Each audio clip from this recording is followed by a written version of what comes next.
Good morning. मैं doctor Kumari Bharati, Jamshedpur cooperative college, department of philosophy. आज मैं बात करूंगी न्याय वैशेषिक में ज्ञान के मत को लेकर। तो ज्ञान क्या है? ज्ञान और बोध को एक दूसरे का पर्यायवाची माना गया है। ज्ञान को समझने के लिए हमें त्रिपुटी ज्ञान के संप्रत्यय को समझना होगा। त्रिपुटी ज्ञान के 3 संघटक तत्व हैं: ज्ञाता, ज्ञेय और ज्ञान। वह व्यक्ति जिसे ज्ञान हो रहा है वह ज्ञाता है।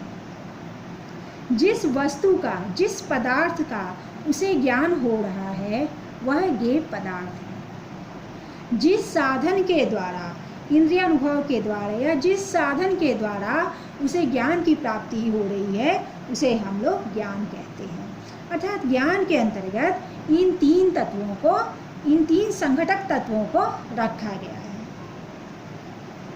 अब मैं बात करूंगी ज्ञान के विषय को लेकर, अर्थात मैं बात करने जा रही हूँ प्रमा और अप्रमा की। तो प्रमा क्या है?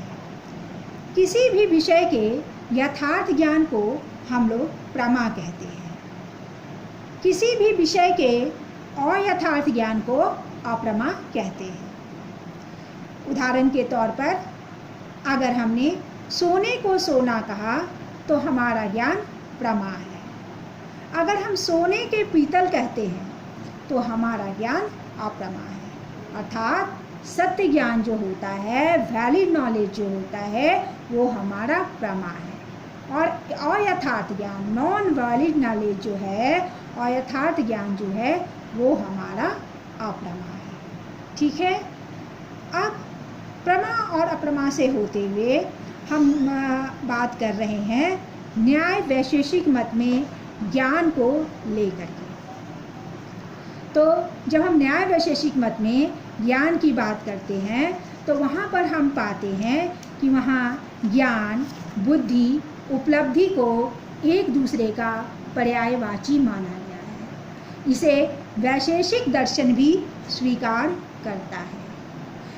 प्रशस्तपाद इसमें एक प्रत्यय को जोड़ते हैं, यानी ज्ञान, बुद्धि, उपलब्धि के साथ प्रत्यय को पर्यायवाची रूप में जोड़ा गया है।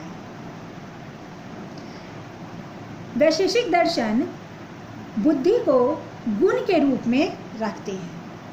इसी बात को हमारा न्याय दर्शन भी बुद्धि को गुण के रूप में स्वीकार करता है। न्याय दर्शन के अनुसार ज्ञान जो है वो आत्मा का गुण है। ठीक है। न्याय दर्शन के अनुसार ज्ञान हमारा आत्मा का गुण है। तो आत्मा के अंतर्गत ज्ञान, इच्छा आदि का बोध रहता है। इस तरह से न्याय दर्शन ज्ञान को आत्मा का आगंतुक गुण मानता है। कहने का तात्पर्य यह है कि ज्ञान जो है, न्याय दर्शन में ज्ञान ना तो स्वतः प्रमाण्य है और ना स्वतः प्रकाश्य है। ठीक है। अब अगर हम न्याय दर्शन में ज्ञान को लेकर मतों पर विचार करते हैं तो यहाँ पर एक मतता का अभाव पाते हैं। अगर हम न्याय सूत्र को देखें जिसके प्रणेता गौतम हैं और हम न्याय सूत्र के प्रणेता हमारे गौतम हैं तथा वात्सायन भाष्य को देखें तो दोनों में वैज्ञानिक ज्ञान का अभाव पाते हैं। इस तरह से आधुनिक जो न्यायशास्त्री हैं उन्होंने न्याय दर्शन को भी देखा और वैशेषिक दर्शन को भी देखा। इन दोनों को मिला करके उन्होंने ज्ञान का वर्गीकरण 2 भागों में किया है। तो एक है श्री सतीश चंद्र चटर्जी के मत को उन्होंने रखा और दूसरा उन्होंने श्री नारायण के मत को, श्री नारायण मिश्र के मत को रखा है। तो न्याय वैशेषिक में हम देखें तो ज्ञान के मत को 2 रूपों में वर्गीकरण किया गया है। श्री सतीश चंद्र चटर्जी का मत और श्री न्याय मिश्र के मत को हम लोग समझते हैं। अब हम बात कर रहे हैं, अब बात करें हम श्री सतीश चंद्र चटर्जी के मत को लेकर। तो श्री सतीश चंद्र चटर्जी ने ज्ञान को दो रूपों में बांटा है। एक तरफ उन्होंने अनुभूति को रखा, तो दूसरी ओर उन्होंने स्मृति को रखा। अब अनुभूति क्या है? तो अनुभूति के अंतर्गत प्रमा को रखा और अप्रमा को रखा। मैं बता चुकी हूँ कि प्रमा क्या है? किसी भी वस्तु का यथार्थ ज्ञान प्रमा है। अप्रमा क्या है? किसी भी वस्तु का यथार्थ ज्ञान अप्रमा है। तो अनुभूति के अंतर्गत दो चीज़ों को रखा गया, प्रमा को और अप्रमा को। जब हम प्रमा को देखते हैं तो प्रमा को भी उन्होंने चार भागों में रखा है। प्रत्यक्ष, अनुमिति, उपमिति और शब्द। अप्रमा के अंतर्गत संशय, विपर्यय, तर्क को उन्होंने रखा है। संशय क्या है?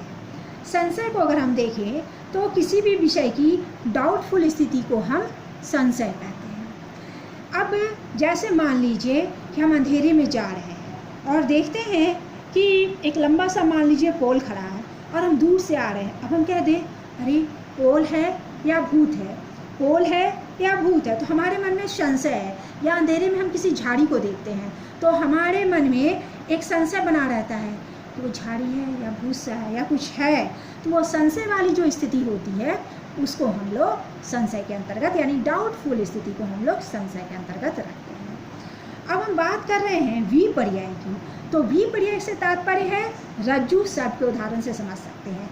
एक वस्तु के स्थान पर जब हमारी दूसरी वस्तु दिखने लगती है तो उसको हम लोग विपर्यय कहते हैं। जैसे रस्सी के स्थान जगह पर अगर हम सर्प को देखते हैं अंधेरे में तो वो हमारा विपर्यय है।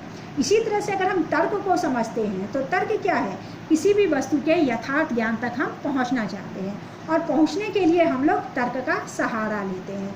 तो जो तर्क हमारा होता है वो हमारा क्या है? अप्रमा के अंतर्गत रखा गया है, क्योंकि ज़रूरी नहीं है कि हम तर्क के द्वारा सत्य ज्ञान की प्राप्ति तक पहुंच सकते हैं। तो इस तरह से हम देखें प्रमा और अप्रमा। प्रमा के अंतर्गत प्रत्यक्ष, किसी भी वस्तु के यथार्थ ज्ञान को प्रत्यक्ष कहते हैं। अनुमति, जो ज्ञान हमें अनुमान के आधार पे होता है। उपमान, उपमिति, सदृशता के आधार पे जो ज्ञान प्राप्त करते हैं उसे उपमिति कहते हैं। और शब्द, आप्त वचनों के आधार पर जो हम ज्ञान प्राप्त करते हैं उसे हम लोग शब्द कहते हैं। तो इस तरह से प्रमा के अंतर्गत चार रखा गया, अप्रमा के अंतर्गत संशय, विपर्यय और तर्क को रखा।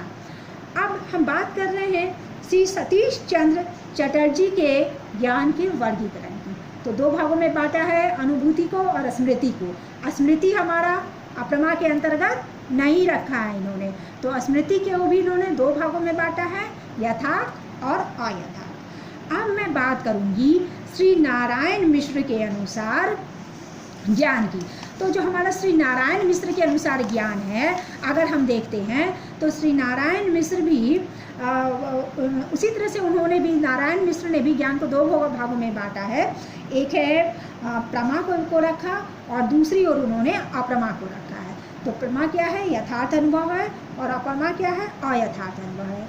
तो जो सतीश चंद्र चटर्जी ने जो स्मृति को अप्रमा के अंतर्गत नहीं रखा था, लेकिन नारायण मिश्र ने क्या किया कि अप्रमा को भी स्मृति के अंतर्गत उन्होंने स्मृति को भी अप्रमा के अंतर्गत उन्होंने रखा है। तो उन्होंने दो भागों में बांट दिया, एक प्रमा हो गया और एक तरफ अप्रमा हो गया। प्रमा में क्या क्या है?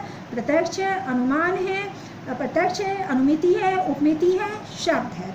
और इस तरह से अगर हम देखते हैं तो अप्रमा के अंतर्गत भी इन्होंने दो भागों में बांटा। एक हो गया अयथार्थ ज्ञान, तो उसके अंतर्गत संशय, विपर्यय, तर्क को रखा। दूसरी ओर स्मृति के अंतर्गत यथार्थ ज्ञान और अयथार्थ ज्ञान को इन्होंने रखा है। तो इस तरह से हम लोग श्री नारायण मिश्र के ज्ञान के वर्गीकरण को समझते हैं।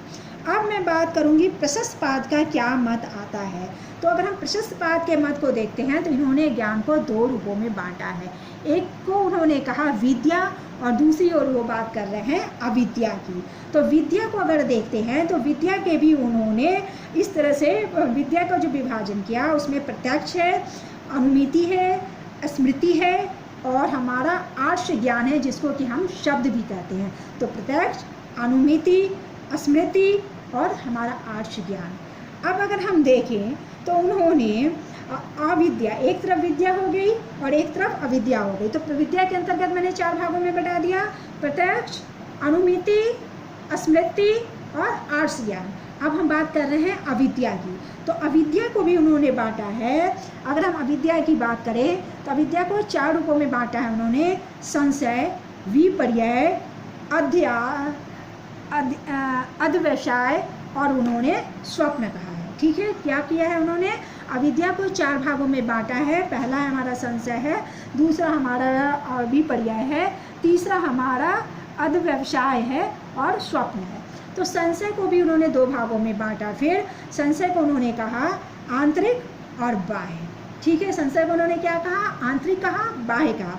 इसी तरह विपर्यय को देखते हैं तो प्रत्यक्ष विषयक और अनुमान विषयक। विपर्यय को 2 भागों में बांटा है, प्रत्यक्ष विषयक, अनुमान विषयक। इसी तरह से हम अनध्य व्यवसाय को देखते हैं तो यहाँ भी 2 भागों में उन्होंने बांटा है, हमारा प्रत्यक्ष विषयक है और दूसरी ओर अनुमान विषयक है। जब हम स्वप्न की बात करते हैं तो यहाँ भी हम देख रहे हैं स्वप्न में भी उन्होंने 4 भागों में बांटा है, संस्कारजन्य, धातु दोषजन्य और अदृष्टजन्य। ठीक है, अब जब शुरू वाले में आते हैं उन्होंने प्रमा को कितने भागों में बांटा है? 4। संशय हो गया, विपर्यय हो गया, अनंत व्यवसाय हो गया और हमारा स्वप्न हो गया। फिर सबों का उन्होंने वर्गीकरण किया। तो संशय में 2 हो गए, आंतरिक बाह्य हो गए, और बाह्य का भी, जब संशय की बात करें आंतरिक और बाह्य, तो बाह्य का भी 2 भागों में उन्होंने विभाजन किया है, एक प्रत्यक्ष विषयक है और दूसरा अनुमान विषयक है।